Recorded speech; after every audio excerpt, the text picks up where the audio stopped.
Deviance. Myself, Dr. Rekha Kamal, Assistant Professor in Panchakarma Department under the Faculty of Ayurvedic Science. Today I will discuss for आश्चोतनम. आश्चोतन का मतलब होता है कि जो अपने नेत्र रोग वगैरह हैं उनके लिए application of liquid drug in the form of the drop in the eye.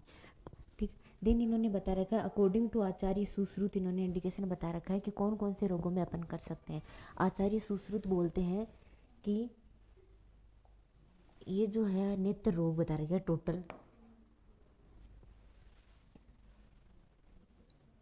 ठीक है, टोटल जो नेत्र रोग बता रखे हैं उन्होंने वो टोटल बता रखे हैं 76. ठीक है, इन 76 में इन्होंने अलग अलग बता रखा है कि सर्वम अक्सी रोगाणा माधु इन्होंने all eye disease before the manifestation of this disease. फिर बता रखा पेन, अगर आपके कहीं पेन हो रखा उसमें अभिषेक हो गया हो.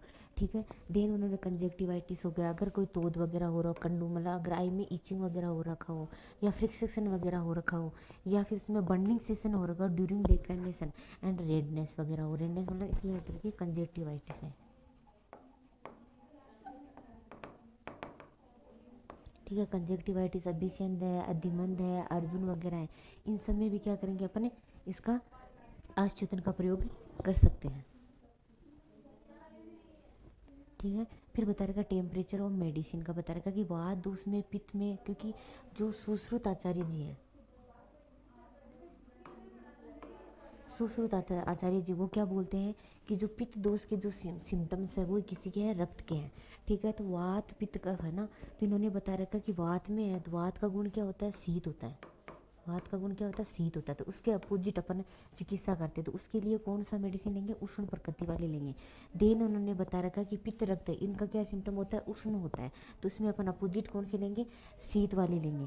फिर बता रखा है कि जो कफ दोष है, ठीक है, कफ दोष क्या होता है, शीत होता है, तो उसमें बता रखा कोष्ण मतलब लुक वोम का अपन उसका क्या करेंगे, प्रयोग करेंगे. फिर तरह का कि आश्चोतन जो विधि है वो किस तरीके से प्रयोग करते हैं, इन्होंने बताया कि इनने पहले divide of breeze lie on a cot. Patient eye open with left hand of the physician on the right hand hold the medicine disappear सी सेल्स पिच्चू वर्ती. इन्होंने क्या बता रखा है, पिच्चू वर्ती का प्रयोग कर रखा है. डिस्टेंस जस्ट 2 अंगुल above the inner angle and inner canthus सोसावाइड. अब अपन ने ये आई इसमें बता रखा है कि ये अपांग संधि है और ये क्या है, कनिनक संधि है.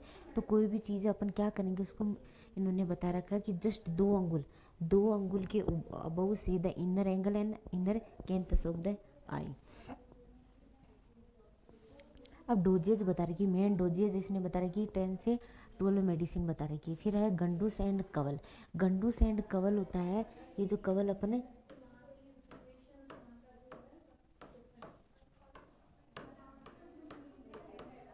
वमन और विरेचन. वमन और विरेचन के पोस्ट ऑपरेटिव प्रोसीजर के बाद भी अपन इसमें क्या कवल करवाते हैं. तो कवल की मेन परिभाषा है कि सुखम संचार्यते या तो मात्रा सा कवले स्मरता है.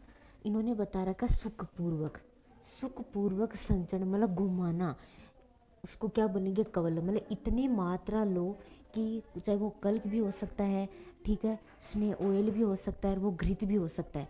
इन सब की मात्रा क्या करेंगे अपन मुख में लेके इस तरीके से घुमाओ, ठीक है, जो सुखपूर्वक आसानी से घूम सके उसको क्या बोलते हैं अपन, कवल बोलते हैं. ठीक है, देन बता रखा इन्होंने असंचारिया मतलब जो प्रॉपर तरीके से न घूम सके.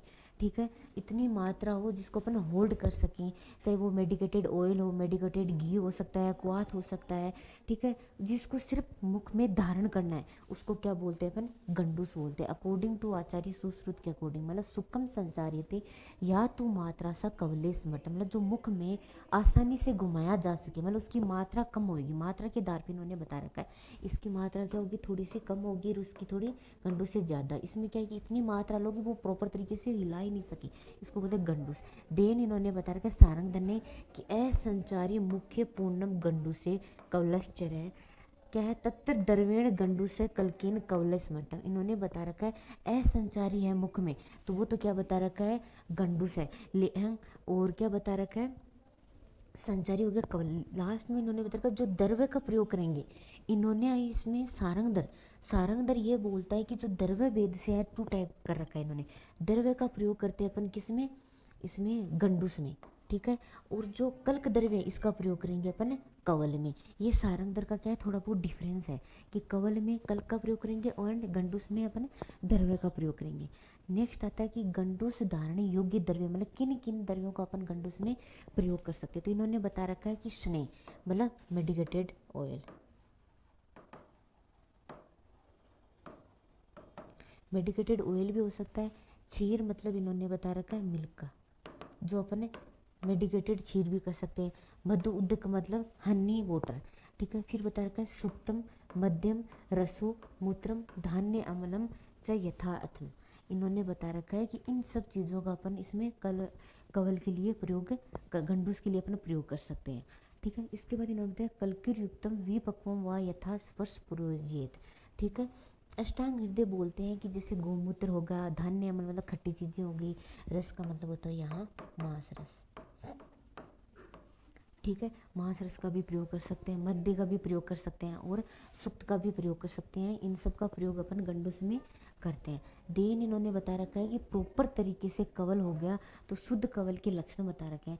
तो इन्होंने बता रखा है वाद्य तुष्टि वेशधम वक्तर लाघवम, ठीक है। इंद्रियाणाम प्रसाद कवले शुद्धि लक्षणम, मतलब इन्होंने कवल के शुद्धि लक्षण, वक्तर मतलब इन्होंने बता रखा है माउथ, ठीक है।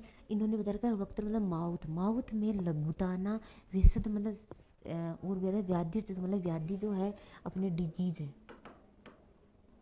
डिजीज का समन होना, ठीक है। इंद्रियाणाम प्रसादम से जो प्रॉपर अपनी जितनी भी इंद्रियां हैं वो क्या हो जाएगी, प्रसन्न होने लग जाएगी।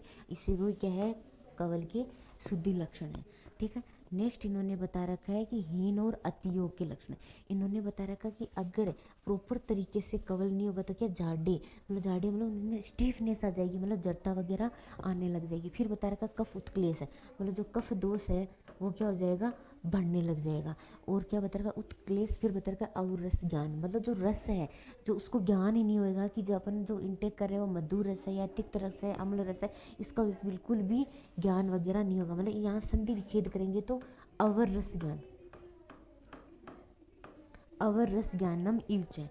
फिर बता रखा है अति योग, अति योग में तो इन्होंने बता रखा है कि बहुत ज़्यादा अगर कवल का होने लग जाए तो क्या बता रखा है मुख पाक, मतलब मुख में पाक वगैरह होने लग जाएंगे, छाले वगैरह होने लग जाएंगे।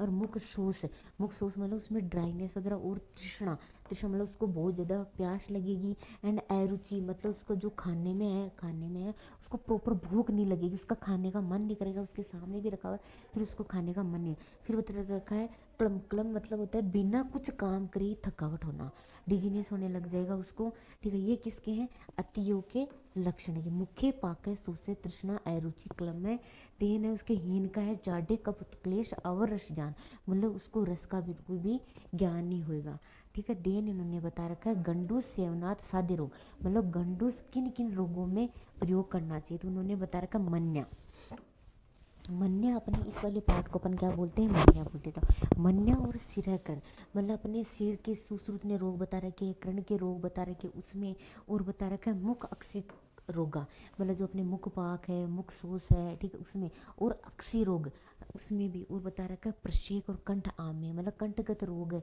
उसमें भी यूज करेंगे अपन, ठीक है। देन इन्होंने बता रखा है वक्त शोष मतलब मुख अगर आपका प्रॉपर तरीके से ड्राई वगैरह हो रखा है उसमें भी आप उसे स्नेह गंडूस का प्रयोग कर सकते हो। फिर बता रखा है हृल्लास होना और तंद्रा अरुचि, तंद्रा मतलब होता है कि आलस वगैरह आना, कफ दोष, तंद्रा में क्या होता है कफ दोष बड़ा होता है, मतलब आलस्य वगैरह आया हुआ रहता है। अरुचि मतलब उसमें खाना खाने की इच्छा बिल्कुल भी नहीं होगी। पिनस का होता है एलर्जिक राइनाइटिस, और बता रखा है श्राद्धि विशेष कवल ग्रहण, मतलब इन सब रोगों में अपन को इसका कवल का ग्रहण वगैरह कर सकते हैं। फिर बता रखा है इन्होंने गंडूस की दंत हर्षा, मतलब दंत हर्ष में और दंत चाल में मुख रोग, कौन सा वातिक मुख रोग, कौन सा वातिक मुख रोग में, और दंत चाल में और दंत हर्ष में, और सुकोषण अथवा शीत तिल कल्प उदकम हिदम, मतलब इन्होंने बता रखा कौन सा कल्प उदक, शीत तिल जो तिलकल्क है वो क्या है सबसे बेस्ट है। ये कई बार आपको एमडी में भी कई बार पूछा गया है कि जो तिल कल्प है वो कौन से रोग में, दंत हर्ष, दंत चाल, मुख रोग आती है, सारे के सारे क्या है, वातज डिसऑर्डर्स है। वातज डिसऑर्डर में अपन को शीत तिलकल का प्रयोग करना चाहिए।